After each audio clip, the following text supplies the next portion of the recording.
the top spot, I just need that feel. One click moment, got my heart on real. Finger on the button, yeah, I'm ready to go. Win or lose, baby, I still steal the show. Leaderboard shining, but I'm vibing my lane. Every single click, got a story, no shame. Was it luck, was it fate, was it coded just right? Or a glitch in the system trying to kill my hype? But I bounce back quick, yeah, I fixed that bug. Turn a loss to a lesson, now I level it up. That one click hit like a spark in the dark. Now I'm lighting up the chain, yeah, I'm leaving my mark. G-Market guys, welcome back to another amazing community with Ryan, our Chief Product Officer. And we got Ryan on camera today. Hey Ryan, how are you doing, Ryan? Ryan, you're on mute.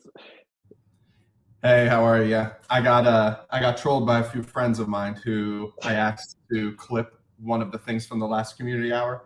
I think the first thing he said was that I needed to have my camera on if he was going to clip me. So now, obviously, I will show my face. You will all get to see me. I will happily show up. Yeah, clip Ryan, guys. Clip Ryan. Hey, Miss Jules, G-Market, how are you doing?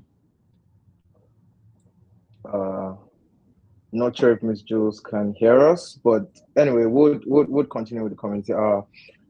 So welcome to the community hour, guys. So we're trying to do something, a bit new, right? Where we'll have like a PM pulse section. I'm sure everyone is kind of familiar with the PM pulse, right? So we're gonna have like a PM pulse section where we just talk a bit about like what's going on in the market, things like that, and we'll obviously get to hear Ryan's thoughts, right? Because I mean, Ryan is well versed in the space, so we definitely would love to hear his thoughts on it. So yeah, interestingly, Ryan, so there are two headlines I found pretty interesting, right? And the first is, Polymarket sort of facing backlash over proposed no resolution on MicroStrategy Bitcoin market, right? So, and by the way, guys, before we get Ryan's thoughts on it, right, I added like a place where you could, if you want to read more on this, you could definitely read more on this. But Ryan, I don't know if you saw this, over the past few days. Of course, I'm happy to. I'm happy to explain the way it went and very quickly give some context. So the context is, of course, that the market itself was on whether or not MicroStrategy would sell Bitcoin in the month of May, right? So the idea would be if they sold it any time before the end of the month. Now, they did end up selling Bitcoin before the end of the month, obviously well publicized, but they didn't actually file the announcement of the sale until June 1st. So unfortunately, the way that the market was structured, or at least the way that I've heard that the rules were at least expressed originally and then apparently changed to, was the idea that because it was not publicly available information from the way that they had said, confirmation needs to come during the actual window. It doesn't matter if the trading actually happened. The rules had to do with the way it was publicly released by the company. Obviously, it's a very difficult position to be in as, a platform that is trying to be like the arbiter of truth, right? Like if you want to price truth and reality, you also need to resolve truth and reality, which means that reality needs to be defined. And the problem in some of these very niche markets is that you have these edge cases.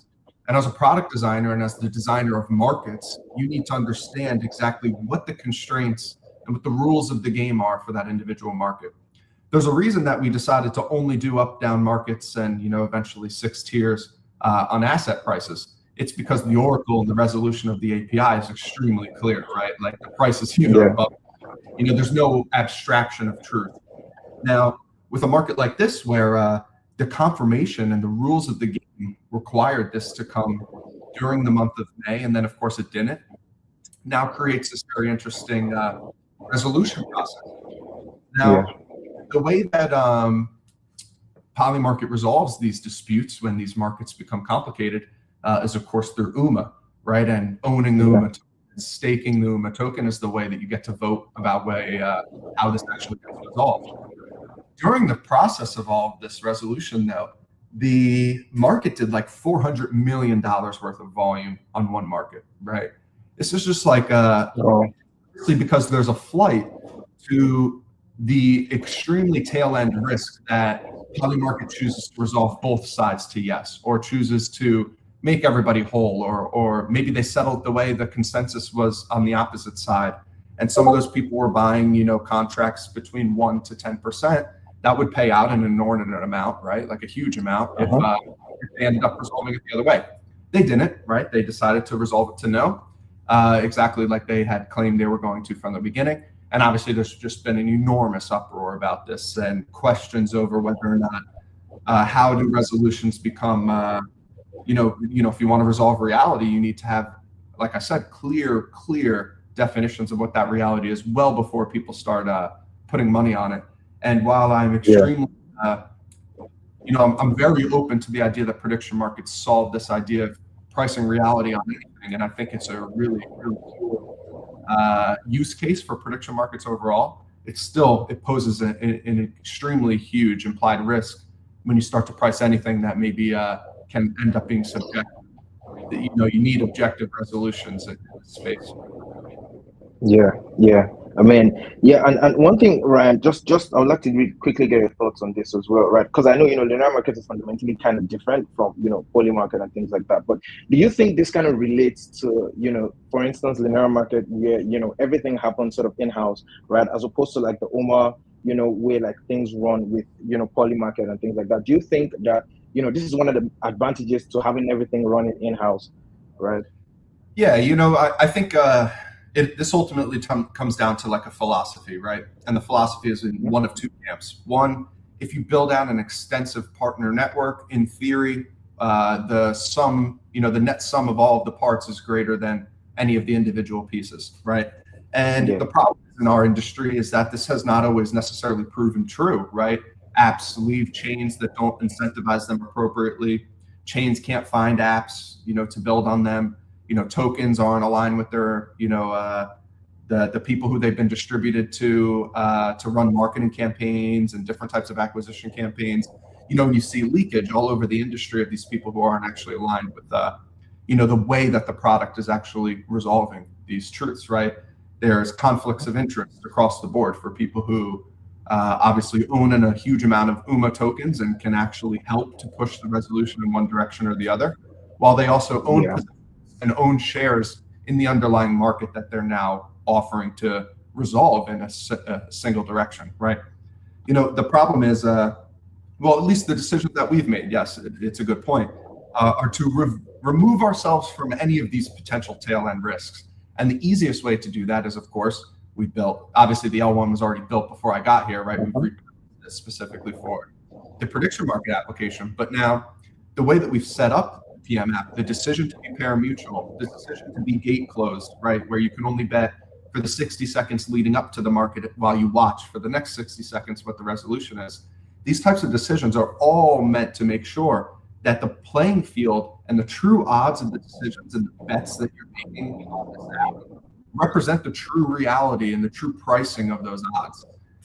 Imagine like you went to go, play a blackjack hand, and all of a sudden in the middle of the hand, they added like 150 cards to the deck, right? It completely changed the odds of everything, the game that you were playing.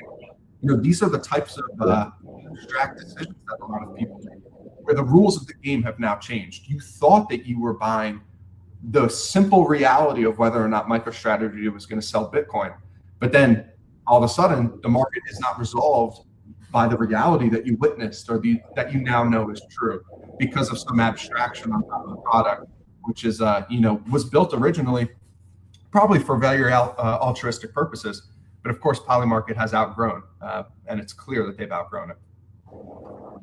Yeah.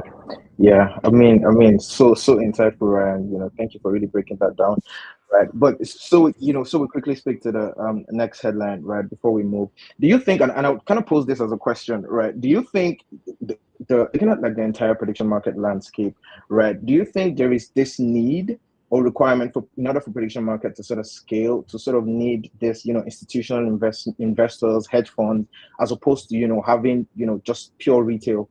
Right, like, because I believe that's like the idea of what the headline says. Yeah. Right. So, on previous calls, I've obviously made like my my product and like my crypto origins kind of clear that I've been like a disciple of the processes that Hyperliquid has been running for years. I've studied basically every move they've made since they originally launched, and the reason for this is what you're seeing in the market right now.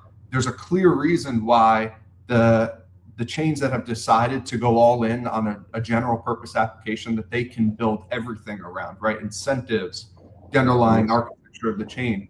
The reason that these decisions have been so fruitful, I don't think are reinventing the wheel, because I see the wheel right in front of me rolling down the street at like 65 billion FDV, right? So why would I, as somebody who has a novel idea for the way to present these markets to the average trader, because I am the average trader and I have been my whole career, to now blend that together with really sophisticated underlying infrastructure that also can scale to, true consumer level application. We're talking 10 million plus users. Well, you need to find something that 10 million plus people want to do.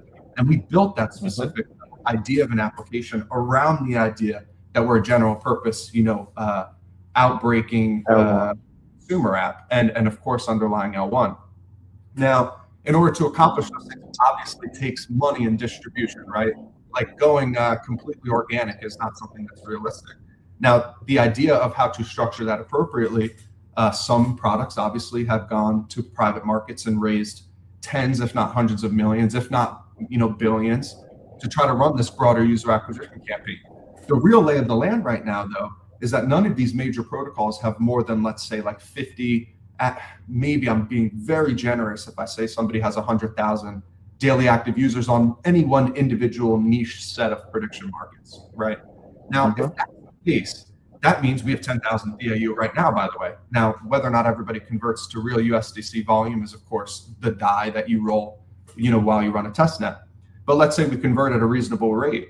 It's not unrealistic that with a decent amount of community-driven funding or something like that, that we'd be able to get the level of acquisition where now the protocol's funding itself, and through incentives, token TGE, those types of things, and the actual, L1 chain, let's say app chain is what I kind of have been calling it myself. I think a lot of people call it that these days. That narrative is to be driven by this idea that eventually it's evangelized by community holders. So if we go and, I always use if, but the truth is that we are going this direction front to back. Following the Hyperliquid model means you make these decisions across the board. And while we have a different type of user and consumer application, the underlying idea of the tokenomics, the underlying idea of the revenue model and business model, I don't think are that complicated. And strangely, there doesn't seem to be anybody in the space who has dedicated themselves to making these decisions every step of the way, right? When you build your next feature, when you make your next C-level decision, it needs to flow with the underlying narrative that you're purposely building everything for this end user experience. As long as you understand that, that's how you actually build a cohesive product that hopefully generates PMF, right? Product market fit, from the deployed capital to scale. These are like simple, business economics, right? And then as you capitalize and you fund this machine where you spend, less to acquire each user than you make per user, those fees generate back into the token buybacks and burns. And the next thing you know, you have a sustainable app-driven economy, right? That's the dream that Liquid is showing in real time as it's had some turmoil because of, markets and speculation of perps trading and all of this stuff, right? Someone can sell a huge amount of it because it's now worth billions. That being said, we're not worth billions yet, right? We have this idea of being this next big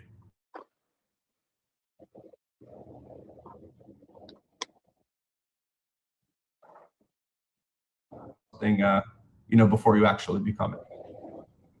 Yeah, awesome. Thank you, Ryan. And whilst you were speaking, you made mention of perps, right? And you said that at the right time, right? And because there's this news about, like, I mean, it's not really rumor, it's actually news about Kalshi and Polymarket launching perps, right? And you made a tweet about it. I mean, it's a very lengthy tweet. I could not copy the entire tweet, but which you said some things that are very, very interesting, and I would really like for you to just touch a bit on that before we move. Yeah, sure. So this is obviously like a little bit of a rage bait style tweet. I'll acknowledge that right away. But of course, it's also a brain dump of the things that are guiding my decision making right now. And if somehow they end up listening to this, ICO Beast and Mustafa and the other guys at Polymarket and Kalshi, who I'm specifically commenting on the direction that they've taken going down the perps route versus extending to higher velocity binary prediction markets. The reason why I'm questioning their decision is because I believe that the end user experience is now it's different. And the belief that I have is because I think that there's these two Yeah. separate people who engage in these products, right? Or who engage in speculation in and of itself. There's the individual who's sophisticated enough to understand concepts like liquidations, concepts like margin, concepts of futures and derivatives, and the fact that these are synthetic instruments, right? Like they don't actually represent anything real until they do, right? Now, the average trader, and it seems to me that what Kalshi and Polymarket are trying to do, and again, they might be very successful at this. It's not my job to, dictate what actually happens. It's just my take. My take is that they're going after the extremely short-term speculation markets by providing perps as the instrument. Now, perps is a very specific type of instrument, right? You are getting access to leverage, and the leverage is now a margin account, right? If you sign up for Kalshi, you obviously need to fill out all the forms that you need to fill out in the US, right? To open a margins account. The exact same way if you were to sign up for like NinjaTrader, which is where, when I was younger, I traded, S&P 500 futures, with a self-funded account, right?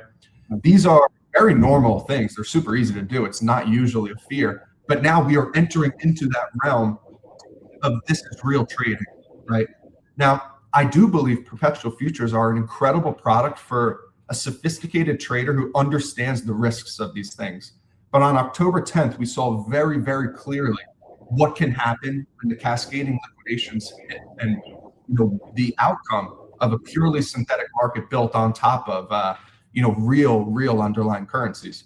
Now, the beauty of the way that we've set up Linera markets, and to be honest with you, the original beauty of pure CLOB-based prediction markets on asset prices is that it's synthetic, but it doesn't have any systemic impacts on the underlying, right? Like when perps, if you liquidate a perps position, you might sell some of your spot, right? Or it might impact the price. And there's a bunch of these market microstructures, which went a little bit memeable the other day, that explain what happens when getting liquidations happen.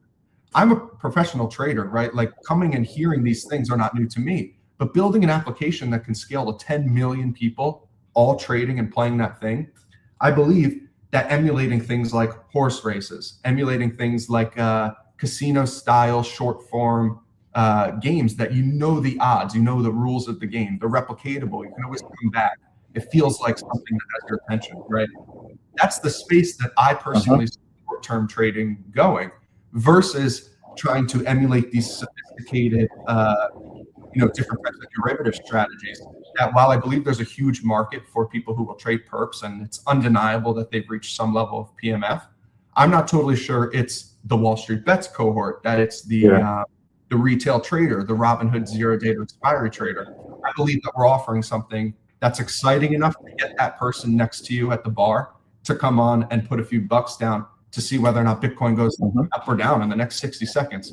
2 weekends ago, I was hanging out with my buddies, and I pulled out my phone and I showed him the beta, and he was like, "This is ridiculous. We're doing this. We're going to be betting on whether or not Bitcoin goes up or down in the next 60 seconds." I said, "Not only that, brother, I think I can go faster, and we can get down to like 15-second markets, purely pari-mutual, actual peer-to-peer exchange, no market makers, no LPs, all competitive against each other. And then the underlying, we own the entire L1, right?" So this whole idea that, that I was saying, where we're taking a specific direction in mind, the T here encapsulates the idea that I've had this, let's say, this roadmap since I joined the company, right? Like the second Matthew and I decided that, this is the direction we were going to go to try to build this highly scalable consumer application. And that short-term trading is the place to do that. It's a nice little concurrence of events, right? My rage bait style take was that I believe that the short form hits on either of these applications were generated responsibly to the demand of their traders. People wanted to bet on Bitcoin going to above or below 100,000. Of course they wanted to. Like, why would they not want that, right? So then all of a sudden you offer that market. Then all of a sudden they're like, well, what if we offered whether or not it went up or down today? And they're like, well, an hour, 15 minutes, 5. Now, whether or not the roadmap that they had internally set all this in stone, and then the goal was always to make the leapfrog to perps, I'm not totally sure I buy it, right? And who gives a shit? I buy it, right? I'm not really trying to say that it's whether or not I buy it, but I'm not alone in these takes. I have, seen other people that think, okay, we're just this is Coca-Cola and Pepsi just racing to try to capture this enormous blossoming group, specifically, let's say 18 to 35-year-old men and some women obviously now coming into the space, but I'm just speaking about demographics themselves. The short form traders who are doing billions and billions of dollars of volume across all equities markets on all options. Over 50% of 50% of options volume happens on the S&P 500 zero data expiry options. That's literally one segment of an enormous $1 trillion option market, right? So everybody is in this crazy arms race to try to convert these people either to new forms, away from Robinhood, away from NYSE, away from NASDAQ, away from all these different types of derivatives, to a new primitive. And if you own the new primitive, yeah, you're worth like hundreds of billions of dollars. Of course, there's this arms race, right? Now, my thesis is that the arms race is really cool. Everyone can spend billions of dollars trying to go after becoming, this next major entity and capturing this market. But under the surface of all of that are the people who actually use the app. The people who are coming on every day and grinding to either farm whatever incentives you're giving them, losing money, but then earning rewards, making money. Yeah. The 50,000 people that come on and play your app every day, the crypto markets, the competitors, you have to think about what they're thinking about, right? You don't get to just say, don't worry about what's happening with the app that you use every day. We're going to become the next Coca-Cola. Well, that's cool, but like, I am still the reason why you're getting soda made every day, right? Like I'm the one tasting the soda at the supermarket and saying, it tastes different. What happened, right? Why is the soda not tasting the same? But meanwhile, you're Coke and you're worth all this money, right? And the executives have, et cetera, et cetera. So while this is a dramatization, right, and an extrapolation of the truth, in many senses of the word, this is what you see in the industry. And I think that building from that user-specific layer is something that I've done my whole career. The point is that I started as a player. I became product through that to try to think, how can we make this experience better? These are the things that we obsess over as product builders now, and it's the things we'll obsess over, building on top of Linera for a long time to come. And it's the reason why we're so diligently planning every single aspect of our roadmap and everything is cascading into each other. I'm not totally sure that the same thing is happening at $10+ billion companies, which is just an interesting observation that may or may not be true, right? And if anyone wants to counter me on that. Yeah. Amazing, Ryan. I mean, I totally agree, right? And I mean, it would be a lot easier to always, if you see the signal, to always double down where you see the signal, right? Rather than, make a switch, right? But anyway, thank you so much, Ryan, for really breaking that down. So Linera Market, right? So back to Linera Market, we've been talking about it, on the call, right? And I'm sure everyone on the call is basically familiar with Linera Market. Where to go to try out Linera Market, Linera.market. The open beta is live. You can definitely try it out. So a quick rundown of some of the numbers. So far, Linera Market is always pulling up, amazing numbers, right? Steady increase in the number of traders, steady increase in the number of predictions made, total trading volume as well. And, amazing USDC prices have been distributed. And we'll talk a bit about the USDC prices, as we'll continue in the call. But, super amazing numbers so far. This week's competition is live. And in case you're not aware, I'm sure almost everyone here is aware, right? But, we have tournament style where it runs from, I think Tuesday, 12 a.m. UTC up until, the same time, and the competition resets, right? And then, once you continue trading, you enter into the new competition, after the reset time, right? And, there are archetypes you could claim. We'll talk a bit about that. You could, still earn 1,000 USDC for the top 1%.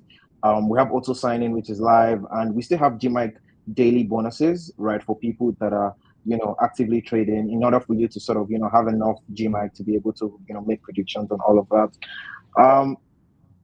So there's a key update regarding the USDC payouts. I don't know if you can see the image because I attached an image here. Can you see the image, Ryan? No, I can't, but I'm happy to. I can cover it. Okay. Yeah. Let's see. Oh, it's supposed to be my Discord post. Oh yeah, that's totally fine. So yeah, update on the USDC payouts that are pending for previous weeks. So the long story short, obviously, is that it was brought to our attention that there were a few wallets who were manipulating the top of the leaderboard back in like week 6, so about 5 weeks ago now. We immediately changed our entire process and paused paying out USDC because obviously our goal is to make sure that we're not paying all of the rewards to a single wallet who manipulated the leaderboard. These are like simple anti-Sybil type techniques. It unfortunately took us a little longer than possible or than expected, because I wanted to make sure that it was built into the portal and we had all the proper anti-bot, et cetera, built-in features there. We just finally put out all of the claims. So from weeks 9 and week 10, those claims had been live over the course of the last week. If you had seen them and claimed, well done. My statistics show that 97% of everybody claimed for the last 2 weeks. So nice job. And now we have opened up weeks 7 and 8, which we missed from, like I said, a few weeks ago. Those claims are now open. I hope to see, 100% of the people claim. If they don't, like I said on a previous call, we'll just roll those USDC funds if they're substantial enough. If it's a few dollars, obviously we're not going to. But if it's like, let's say a few $100, we'll roll that over to the next week and start to inflate the prize pools a little bit. Yeah, awesome. Thank you so much, Phil. Yeah, the final point you'll see in this screenshot, obviously, there's a timestamp. That timestamp will be localized to your own time. So if you are checking in Discord, that time is for your specific time zone. So you can put something in your calendar, just let you know if you haven't claimed. I assume, like my retention rates show, that 98% of you will all claim in the next 24 hours, like I usually see. Yeah. Thank you for clarifying that, Ryan. It's the time is universal, so it's subject to you, to where you are and your time zone. But yeah, archetypes are live, right? There is no changes to this at the moment, right? But just a quick rundown, right? There are 4 daily claims, and there are different eligibility criteria for each of the various archetypes, and there are various tiers. Basically 3 tiers within the various archetypes. And what happens is you unlock your archetype based on your trading activity for the previous day. Right. And yeah, like we always mention, the formula is opaque, right? So you kind of have to fine-tune your trading to be able to, figure out a way to maximize, your archetype and how to claim the most points for that particular archetype. But yeah, Ryan, I don't think I missed anything with archetypes, right? No, you did not. If you are interested in learning more about the origins of our archetype system and kind of what inspired kind of this research-driven approach to our incentives program, I covered it a little bit last week, and I've tweeted about it a little bit more, and it'll also be central to our upcoming marketing campaigns as we get closer to season 1. The long story short is our goal as developers of an incentive program is to make sure that your natural behavior is what's actually rewarded versus your forced behavior. And in order to make sure your natural behavior is incentivized and rewarded properly, we need to properly group you into where you are most likely to actually engage and how you engage with the app. The long story short of the archetype system is that we've delivered this right now in a simple daily claim split into 4 industry and research-backed archetypes. And again, like I said, I've tweeted a little bit about it and I talked about it last week, but I am writing an article and a little bit more things about the origins of our archetype system. Awesome. Thank you so much, Ryan. Tiers, multi-outcomes, Ryan. We've spoken about this quite a bit, right? But just a quick, rundown of this. But I think this is still very much on the horizon, right, Ryan? Yeah. Awesome. Yeah. As far as the product goes, the tiers update is by far the #1 thing that we're working on across the board. The back end for tiers, Matthew has been working hard on. I think he'll actually be done with that, sometime soon, and we will start to deploy our current front end mockup for it. Now, I did share a very brief look of that with the community advisors today, and I'm excited to actually build it internally and see how much further I can get it. But the long story short of the principles of the design is that multi-outcome markets change the way that you interact with the product. They introduce a level of complexity that needs to be accounted for in every aspect of the design. Instead of having 2 decisions to make, you now have to choose from 6 options. To make sure we don't bloat the over complexity of the app, everything now is being designed around this idea of these 6 choices that you need to make on a recurring time frame over and over again. Now, I'm really excited about the way we've gone with the UI and the direction so far. I hope to be able to hint at it maybe in the next 48 hours. I want to post something like more is coming on tiers, and we're going to really start kind of kick off the product feature marketing in the next week or so. So look out for that. But again, just to kind of overlay exactly what this feature is, if you missed last week and missed me explaining how we're pursuing multi-outcome markets, we are still using one pari-mutuel pool for every single recurring market. But the beauty now is that you can choose from different standard deviation outcomes. For example, if you picked Moon, that's a broader standard deviation outcome. It's less likely, it happens less, statistically. But if it does happen, you get a bigger payout. You get a bigger weighted percentage of the pool after we pay back everybody's principal, right? So this is the Linera Markets way to offer you exposure to bigger payouts, bigger potential rewards, payouts, et cetera, versus having to make you, like I just ranted about with perps, over leverage your account, understand margin, futures, derivatives, et cetera. This is more like sports betting, right? Where you're simply picking a less likely outcome and getting a better payout because of it. The beauty, though, underneath the surface is that, as you've seen if you play Linera Markets, is there's nobody pricing these odds, right? The market is competing with each other to fill the pool before the race begins, before the price, actually starts to enter into the resolution period. It'll be the exact same thing with all 6 buckets now. So while the average user experience will just be to very easily click one of these 6 buckets, under the surface will be this crazy automated trading, liquidity style PvP, where everyone will fight over whether or not the pools are priced accurately. For example, let's say Hire has a long-term true odds of 50%, right? Well, if the true odds are 50% and it's currently priced at 40%, over a long period of time, a sharp, an arbitreur, right, will capture that 10% or will take the risk 10%. If there's a huge amount of people doing this and fighting over that, the experience becomes properly priced true odds. Right? Maybe it shifts like 1 or 2%, which the average consumer doesn't give a shit about. AKA why CLOB-based models aren't bad, because nobody cares if they're buying a 64% yes outcome versus a 61%. That's like a trade, like a sports better. Right? So we're trying to offer that very similar, easy, bucketed approach where you just want a 10x payout, right? I don't actually care, how that 10x payout is materializing in front of me, as long as it's fun and exciting and our job is to simplify that experience while also knowing underneath is this extremely sophisticated PvP, edge-based, battle to see who can be a sharp trader, right? And you see this with like Polymarket Club, LPs, and different types of automated strategies and things like that. But we're trying to replicate that in a different way. Cool. Awesome. Thank you so much, Ryan. And I mean, I'm personally super excited to, and use tiers, and for everyone in the community to kind of use the tiers system and see how, how much they enjoy it. Cool. So I think it's going to be way more fun than the current product because obviously you have like one decision to make. I've been play testing this at least for the last 48 hours, the UI that I built. For the way that this, and by the way, I've been trading 15-second markets on this thing, and it's pretty fun.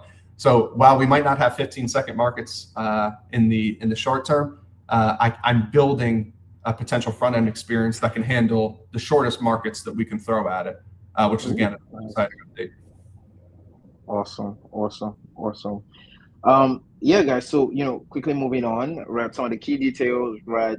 Auto signing toggle is is available. You can use that to auto sign your trades. The daily archetype system is definitely still very much available. You can claim your archetypes for your previous trading the trading activity for the previous day. And once again, you cannot transfer JMI because that's against the competition rules. The points. Bonus point system still remains the same, right? 1,000 for the top 1%, top 5% still get 600 bonus points, top 20% get 350, and so on and so forth. So this is more like in addition to the points that you get from even claiming like your archetypes and things like that. So that's definitely something to keep in mind. Some of the quick best practice tips. So first of all, you need to keep a record, right? So it would be a good best practice to keep a record of the daily log of your portal points. Note your point at the start of and end of play. Use the log. Use this log to spot any day-to-day anomalies. Share it as proof if you have any points query. So essentially, the entire point here is to ensure you have a log of your trading activity to enable like the team help you, in cases where there are issues or there's a need to sort of like, query, from the back end or things like that, to be able to ensure that maybe fix the issue that you might be having or things like that. So I think that's pretty much it. I don't think I missed any. Ryan, is there anything to mention regarding, maybe keeping like a record of trading activity and portal points just before we let you go? Yeah. I think it's a fine, practice. Obviously, my job as, the designer of the product is to make sure you don't have to do any of this stuff, in the very short term. Yeah. So everyone knows I obviously have a day-to-day log of every claim of every archetype, and I obviously have been auditing the points every single week. So we do our best to get things as close as we can. We've had, some issues with claims. All of those things have been audited and covered so far. If you have any tickets, obviously put them into Discord, and we'll eventually get to them. We've done a great job working through all the tickets over the last couple of weeks. Eventually, there will be some points, like functionality added into the actual application itself, so that you don't need to pop back out to the portal. We'll connect it to. You'll be able to like have a history of your day-to-day points, a ledger of sorts, let's call it, probably before mainnet, before you actually have to, spend per point, those types of things. It's on my list to get to, obviously, but cool. Awesome. Thank you so much, Ryan. I mean, we had like a lengthy conversation today, right? Yeah. Thank you so much for joining us and even spending, a bit more time with us today. And, we'll let you go and we'll, continue the rest of the conversation myself and Ms. Jules. Thank you so much, Ryan. Yeah, I appreciate it as always. I will see you all next week and looking forward to tiers coming very soon. Thank you. Awesome. Thank you. Yeah, guys. So we need to run through the rest of the content for the community hour. 1 second. Yeah, guys. So regarding the community advisor roles, so you definitely are still able to get in your community advisor roles. You definitely know these roles. There are more details in Discord, right, regarding these roles. Ms. Jules, I don't know if there's any updates regarding the meme lord situation from the meme lord leaderboard, or if it's still the same.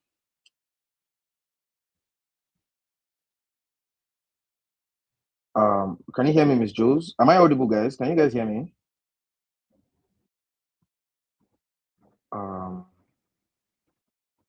Anyway, I would go ahead with the game lord leaderboard, just because of our time. So first of all, shout out for the poker tournament. Okay, I'm audible. Awesome. So for the poker tournament last Friday, shout out to DHEOX for winning the tournament. Shout out to you. Your name is definitely getting added to the leaderboard. The 11th place Josiah board. Balison 09, no, Balison 9 is the latest addition. You're getting added to the Josiah board. So yeah, if you have any questions around this, please do ask in Discord, and we'll definitely answer your questions. Regional tournaments still very much happening. We have regional tournaments across the various regions, so you can join your region to join the regional tournaments, and you still get to earn XPs. Poker tournaments still the same time, right? We still have poker tournaments every Friday 12 p.m. UTC. I'll send the details in Discord. So quickly, we'll have like a quick XP distribution quiz where we just read out the question, and the first person to write out the answer gets to receive 1,000 XP. So guys, you have to be fast because we are really behind time today. So I'll just read the question in the next slide, and simple question, and first response gets to receive the XPs. So today's question is, how many portal points do traders in the top 20% of the weekly competition leaderboard receive? How many portal points do traders in the top 20% of the weekly competition leaderboard? Portal points, Joni, portal points, not oh nice. I think we have our answer. Shout out to Nazma Akhtar 001. Please do drop your Discord ID in the chat if this isn't it, so we'll make sure to get you your XPs. But yeah, moving on, guys. So we have our creators, people that make content for Linera. If you want to be a creator, you have to contribute by making amazing content for Linera. So this week's content is let's bet on. So what new markets would you like to bet on? The choice is yours. Make it something that fluctuates, something can be precisely measured from minute to minute, and try to persuade us it's the best suggestion so far. So make a post out or meme reflecting your choice to help reviewers. Please post no more than one of each. So quickly run through this. And please, Nazma, please do well to let us know your Discord ID so we could give out your XPs while we're on the call. So our post, thank you, Ambassador Sokovi and Versus for helping review this content. So this is from Miyoku. Good. Anomalia says good idea and cool artwork, constantly changing and can be subjectively measured in real time. Nice to see Mox on the cloud with a leader branded umbrella. Awesome. Let's bet on. Oh, okay. This was let's bet on wind speed. Okay, nice. This is let's bet on temperature. This is by Anomalia and Ambassador. Merito says he has a cool idea. Will the temperature in your city be higher or lower in the next 5 minutes? Oh, nice. It would actually be really cool, to predict on those types of markets. But awesome, Anomalia. This is from Crypto Julie, and you can see. Let's bet on air quality. Roslan says great presentation. Weather, traffic, industrial activity, wildfire, smoke, wind direction, all of it shape the final outcome. Oh, that would be nice. That would be nice. I mean, the main idea would be to make sure that these markets do not get manipulated, but that's definitely, an amazing idea. Let's bet on esports for sure. Definitely. I'm such a big fan.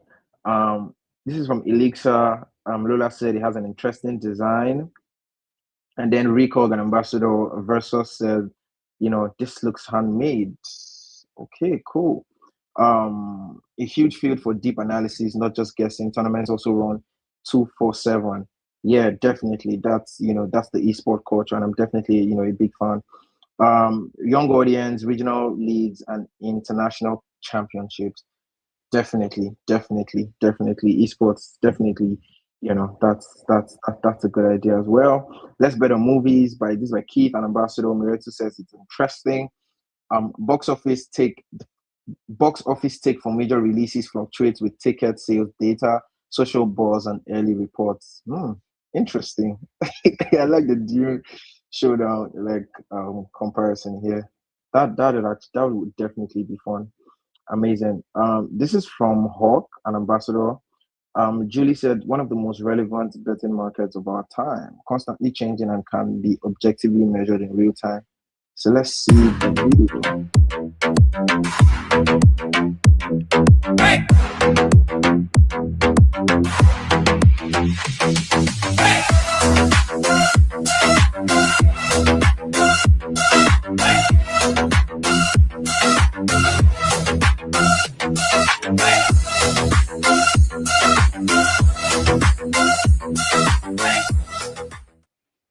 Nice. Awesome. Thank you, Hawk, our ambassador. So quick rundown. Let's bet on this is from Sharon Lightning Strike Count. That would be so fun. Laxi, Gold, Kamal, meme coins, definitely Rich Trader, crude oil and natural gas, Ola, electricity demand, Carl, Bitcoin network hash rate. Ooh, that's tough. Redhead, Ethereum gas prices, Halidao, Bitcoin dominance, Dukaribe, how many times Trump tweets in the next 4 hours. Oh my god, those are very much fun ideas. This is our arts. Thank you, artisans Anton, Vladimir, Glacha, Kuro, Christina, Mercury, and Misha. Amazing artists from Mamusha, One Index Global Impact says Vladimir. Oh, nice. Also Maria Cool Art says Misha. Nice to see Mox holding, some chains. Meme coin market. Let's bet on meme coins. Let's bet on a meme coin. Awesome. This is from Mario. Cool art for sure. Let's bet on Weather by Hemion. Doxy. Anton says it's creative, which I agree. Right. Nice. This is, I really like the image of Mox. The first image of Mox. I'm not sure how Mox is able to turn his head, a complete 180 while still able to point at the screen, but amazing art regardless. Amazing art. This is by MS Do, Bavan, Aris, Archeos. Nice. I think this is Solar Activity from MS Do. Oh, this is Attention. Nice. That's definitely, something fun to bet on. Aris, let's bet on sports. Nice. And Archeos also says, let's bet on the live attention market, which, I agree for sure. This is from former Sanjib Das Karasik. Um, Amazing. Are we betting on dog racing? Former, let's bet on um, the wind. Amazing, amazing, amazing art. This is from Momoshiki, Claude Monet, Kokosik, Mammon, Sahil. Cool, beautiful digital art. I agree. I agree. Oh, that's Mox with some money. Creative handmade artwork, says Antoine. Nice. Let's bet on the future of AI powered personal assistants. Awesome. This is by Blue, which looks handmade and it looks really nice. Wow, this looks definitely cool. Thank you so much. Novelties, a quick run through our novelties for this week. This is from Parsifal. We always have amazing content in there.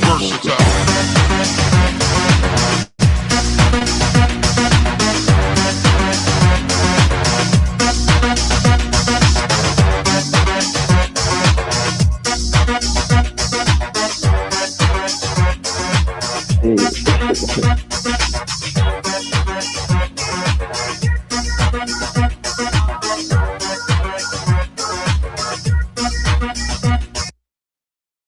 Amazing, really nice, Parsifal. I was literally doing the Trump dance. I was doing the Trump dance to that. Amazing. Jebin Raj, ooh, Cristiano Ronaldo to reach 1,000 career goals. I don't know if a lot of people here follow football or maybe soccer for some, but largely called football where I'm from. But I'm very much a huge fan, and this is definitely an amazing amazing art, and maybe he might reach. I'm a Messi guy, but nevertheless, amazing, amazing work, Jevin Raj, amazing work.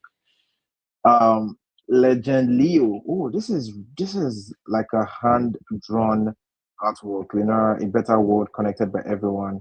Wow, this is awesome. This is so much. I'm such a huge fan. Thank you so much, Legend Leo, for creating this. Data is like magic when it's shared. Amazing, amazing. Um, Thank you guys for sharing our memes. Miss Jules, can you hear me? And would you be able to walk us through the meme section? Um, if not, I think I can just due to our time, I can just quickly read through this. But so reviewed by the memes are reviewed by our meme lords.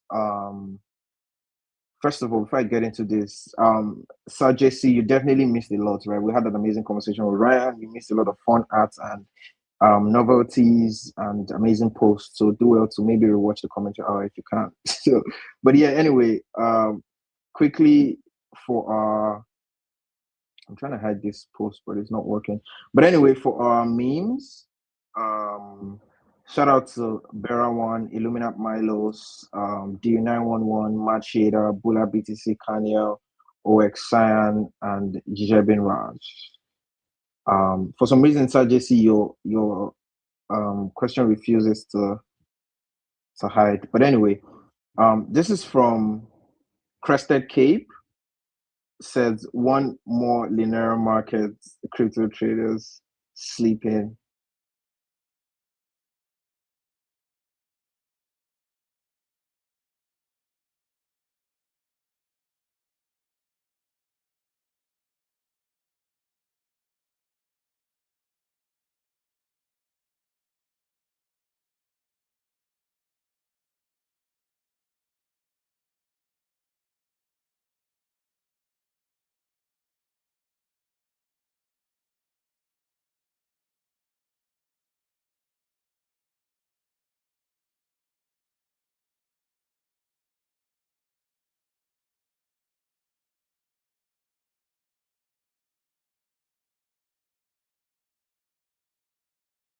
I'm back, guys. Please let me know if yeah. For some reason, I got disconnected from StreamYard. But please let me know if you can hear me. So I could just quickly share my screen and would quickly run through the memes. Please, Gordon, can you confirm if you can? Okay, all good. Awesome. Apologies, guys. For some reason, I got disconnected from StreamYard and I was kicked out of the stream. Not sure why. But anyway, just so we can meet up with time, quickly, shout out to our meme lords, Bera1, Illuminat Milos, Deal911, Mad Shader, Bula BTC, Kanye and OXan, and Jebin Raj. Thank you guys. Thank you guys for sticking around. I'm back. So yes, guys, please, let us know your ratings in the chats. And yeah. So this is from Crested Cape. One more linear market sleeping. Basically, crypto traders looking at one more linear market, and sleep is, wondering what you're doing. I think that's more like, that's been the case for like a lot of us, right? We're trying to sleep, but linear markets keeps calling. Amazing. This is from Kadua. All right, gentlemen, we need a new idea for linear markets. Drop your thoughts. Betting on stock price, betting on meme coin price, betting if Trump will make an X post in the next world minute or not. Betting on Gordon will make a Discord post in the next 1 minute or not. I'm sure, if you bet on Gordon making a Discord post, I'm sure you're definitely winning that bet. Amazing. This is definitely like a 9/10 for me because I think it captured some really funny things to bet on, including Trump's Twitter posts. Johnny Calconi, the meme lord. If Miss Jules, I think if Miss Jules was here, she would definitely give you like a 10/10. But anyway, it's time to find out who made me choose the wrong strategy and lose all my GMI.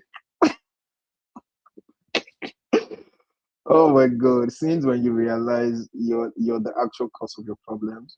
That's so funny, Johnny Calconi. Definitely, I can relate. This is definitely a 10/10. 10 meme, and I agree. As a meme lord, you deserve that 10/10. A chaos, also known as Legark. Let's see. Just aped my entire JMax bag. One more time.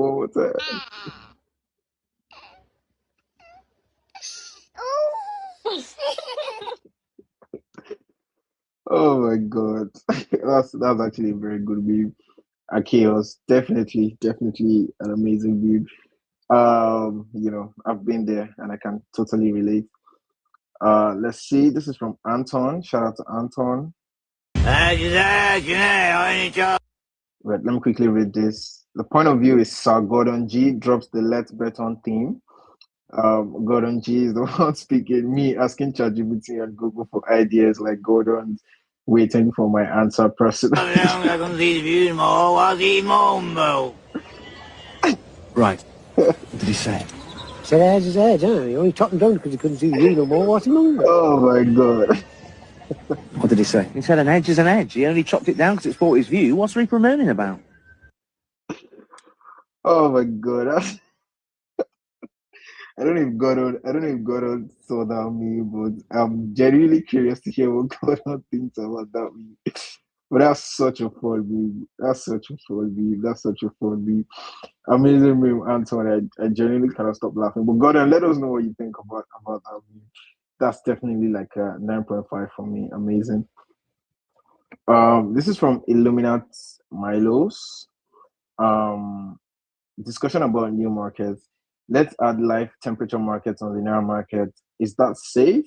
Random guy who knows the location of everything. So in the city.